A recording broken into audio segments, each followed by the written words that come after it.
Hello everyone and welcome to my YouTube channel BNB Daily Spoiler. Liam is stunned after discovering Eric. Liam is sworn to secrecy after learning that Eric is Logan's new designer. Brooke coos when Ridge sucks on her neck at Forrester. She enjoys his frivolousness. He has never been happier, and it is because of her. Despite having a fulfilling life, she wishes she could work with her sister. He promises to employ her back if she leaves her fashion firm. He blames Bill for everything. They are both confident that the fashion house will be a dead end. Brooke gives a phone interview and says she's overjoyed for her sister.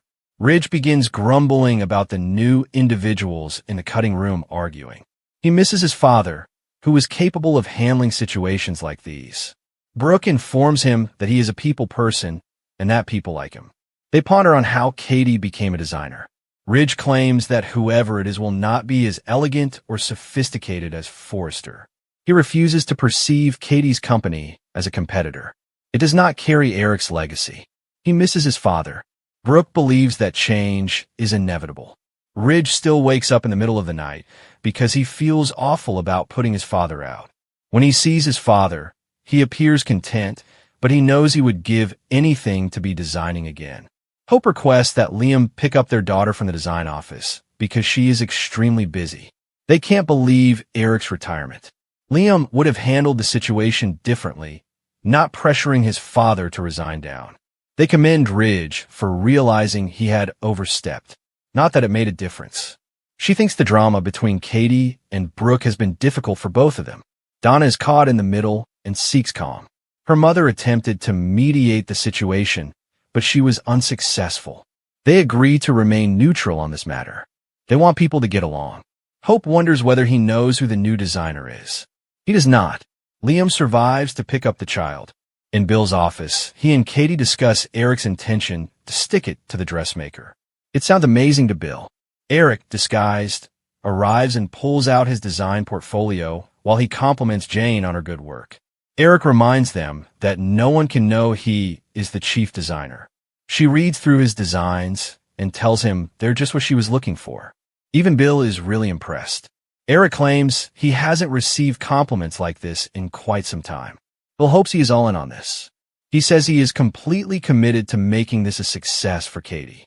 She will prove to everyone that she is a winner. Both men talk about how special Katie is. She assures Eric he, too, is special. He acknowledges that Ridge hasn't made him feel that way since he forced him out. Katie reminds him he is still an artist and at the top of his game. Liam walks in as they continue to emphasize the need of keeping his function as designer hidden. He observes all of the patterns on the desk and begins stuttering as he put them together. Bill can see he is shocked. Eric claims that he was forced out and is doing this for the most beautiful woman he knows. Bill informs his kid that they must keep this secret. This is Spencer's business, and he can't say anything to Hope. Eric understands that hell will burst loose, but they brought it upon themselves. His new chapter begins with Logan. B&B spoilers.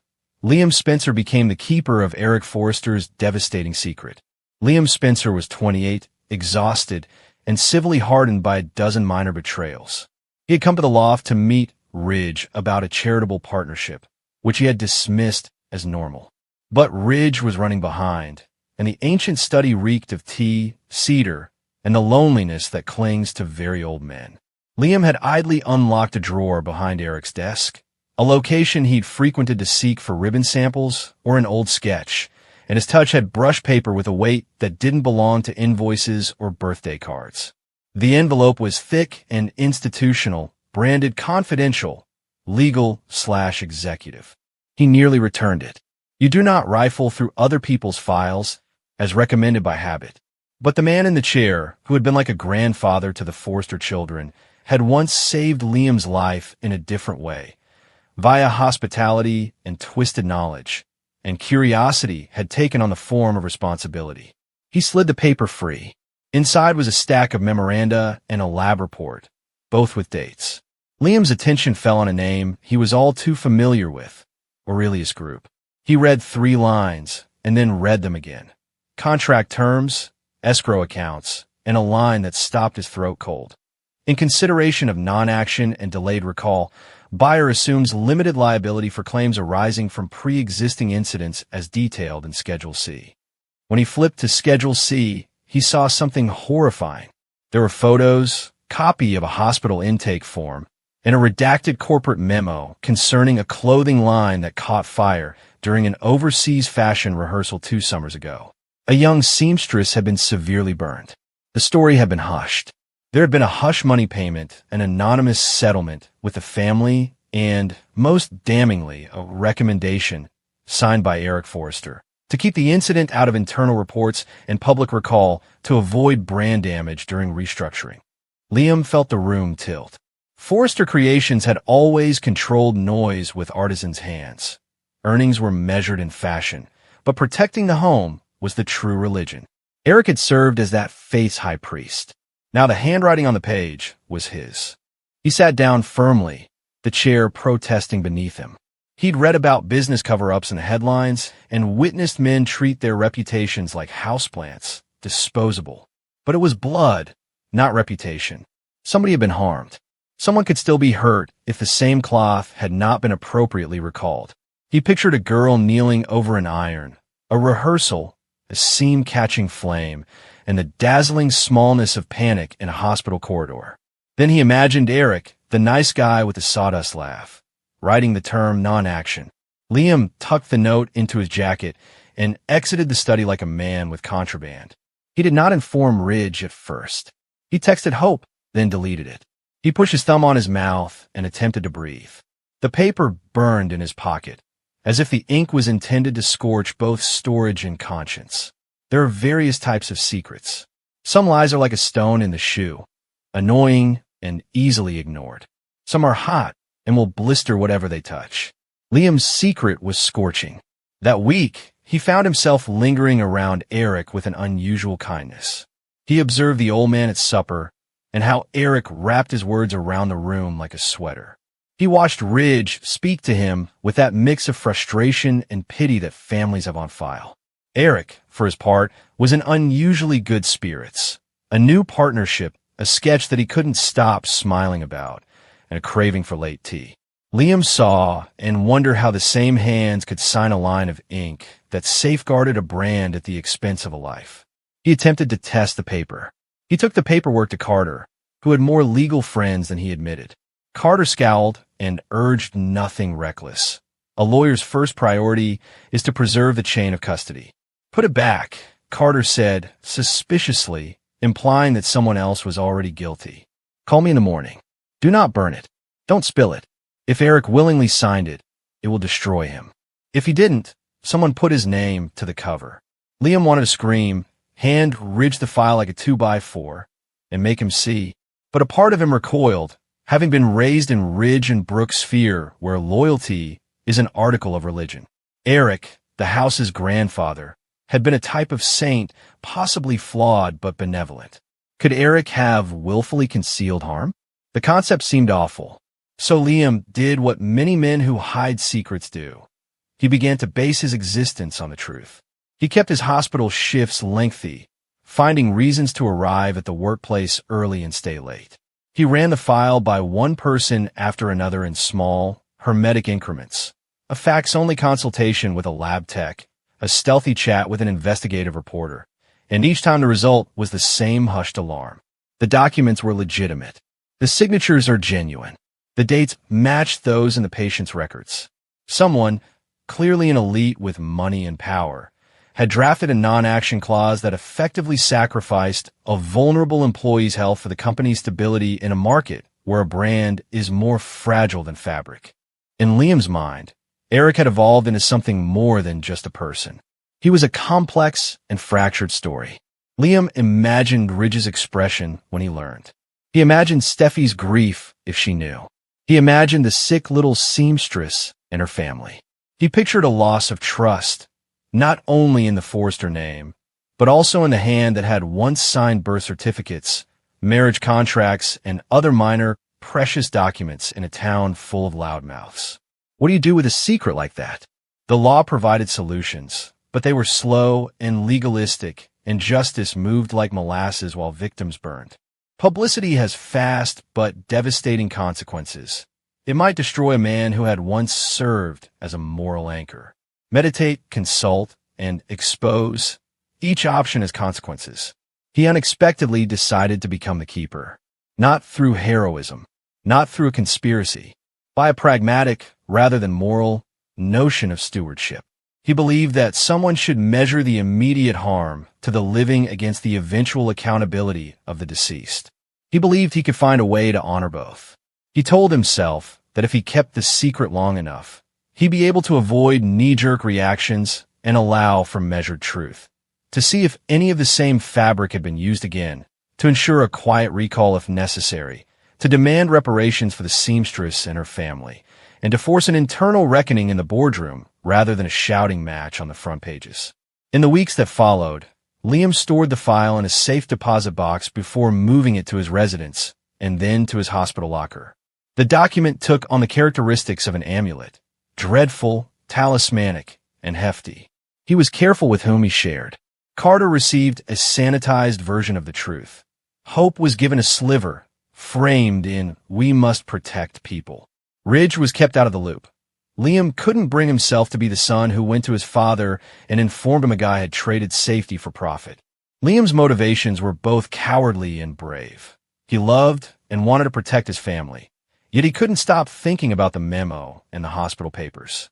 He slowly became a man who told tiny lies. He was late for meetings, took calls in stairwells, and made promises he didn't keep. The cost of concealing secrets is more than just lost sleep. It is also the degradation of closeness. He found himself lying to Hope, separating his own anxiety from the warmth of marriage, as well as lying to himself. He told the file stories. Maybe it was an old memo that hadn't been enforced, maybe it was an attorney's precaution, and maybe Aurelius had pushed Eric's hand by threatening a hostile takeover. All conceivable, yet none of them are true. Secrets draw more hazards. The next dangerous thing to enter Liam's life was not an investigator or a board meeting, but a person with an appetite, someone who knew how to smell power and recognized Liam's vulnerability as blood. It was late when the first note arrived, and signed, typed, and tucked behind his car wiper. City dwellers rely on some domestic intimacies, such as car keys, a mailbox, and the aroma of freshly laundered linen. The note was a shale of winter.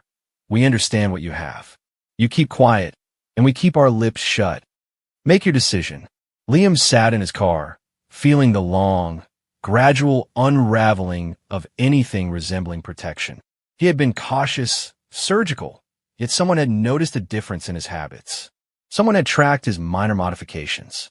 The presence of a danger altered the arithmetic once more. If he buried the file, another person could utilize it. If he exposed it, he would have to accept the consequences.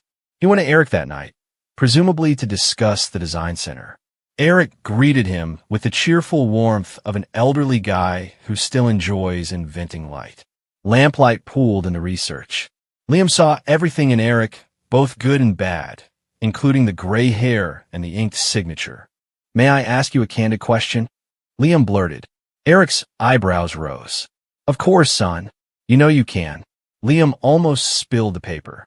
He thought of Ridge and Steffi, as well as the seamstress and the general public. He almost offered Eric the benefit of being told the truth so that he might be prepared when the world asked. But mercy and truth aren't necessarily synonymous. Instead, Liam asked, "Have you ever kept an incident from the public to protect the company?" Eric's expression was studied and serene. For a split second, Liam saw the tiny guy he recalled from childhood, precise, tenacious, and persuaded that beauty could conquer savagery. "We weigh everything," Eric stated finally. "Defending individuals differs from defending reputation. But you should know that if you are concerned, you may come to me. Don't let rumors become your god." Liam exited the study, his remorse rising like bile. He had gone to confession and merely received a sermon. He could have forced a confrontation, produced the memo, and demanded answers. But the notion of it made his chest tighten as if it would exacerbate the situation. Once revealed, the secret could not be returned to its original envelope. He'd rather be burned by the smoky risk of preserving it, and then using it to effect change then torment the man who had been a blessing in his life. So he elected to be the keeper, but not passively. He became a covert inspector. He utilized his medical relationships to pull a thread. Whose factories supplied Forrester's products? What fabrics had been utilized that summer? He discovered a repeating name in shipments and traced it back to a small textile business overseas. He sought a safety audit under the guise of charity and paid for an independent inspection with contractors and a tiny anonymous payment. The audit uncovered cost-cutting measures, including dyes at degraded flame retardancy and missing quality control stages. It confirmed the memo's dismal conclusion. A systemic risk had been permitted to persist. Liam sat on the report with a heat of humiliation and determination. He visited with a lawyer who specialized in corporate cleanup, as recommended by Carter. They devised a discreet strategy. Recall where possible, repair damages directly to the seamstress and her family, institute rapid supplier adjustments, and compel an internal audit at Forrester Creations without causing a public uproar. The strategy was simple and technical, with the goal of limiting new damage while increasing repair. It felt noble. It seemed like a lie. Keeping such a massive secret requires living in a house with only one door and 100 windows. News leaks. Cameras invent. People can sense the shift. And sometimes loyalty is more like a chain than a shelter. Ridge's rage, when it finally arrived, was explosive. He had discovered that the company had been audited, a legal requirement that had left his boardroom wondering who had contacted authorities. He detected deception and anticipated the worst. He was unaware of Liam's hidden campaign. Instead, he observed his sons and Eric's silence and sewed them together to form a horrific story. In a board meeting, he charged Eric with a thunderous voice that the public relations department attempted to parry. Eric, in his more humane manner, apologized to failing to anticipate problems while denying malevolent intent. The board was divided. The press smelled the flicker. Steffi cried once in private before remaining silent. Liam watched the senator of the family burn and realized that secrets are never fully his. Others bear them, and others suffer because of them. He sat with Ridge in the kitchen late one night. The evidence of the quiet remediation splayed out on the table like a map of injuries. "You kept something from me," Ridge stated, without asking a question. His pain cut like a razor. "What else did you keep?" Liam might have told him the entire truth. He could have slipped the file across the table and seen the world rip itself apart. He remembered the seamstress in her hospital bed, as well as the modest check he had arranged for it to be deposited into her lawyer's account under a nondescript name. He pictured Eric sitting under the lamp, like an ancient god who had made awful concessions to a world he thought he could keep intact. "I kept it because I thought I could make it right," he added. It was an answer that would not clear him. Ridge's face contorted in equal parts betrayal and relief. His son had been working not as a conspirator, but as a kind of clandestine midwife to a slow, practical mercy. Ridge exited the room with more rage than forgiveness. The family would break apart and then rebuild, each with new edges.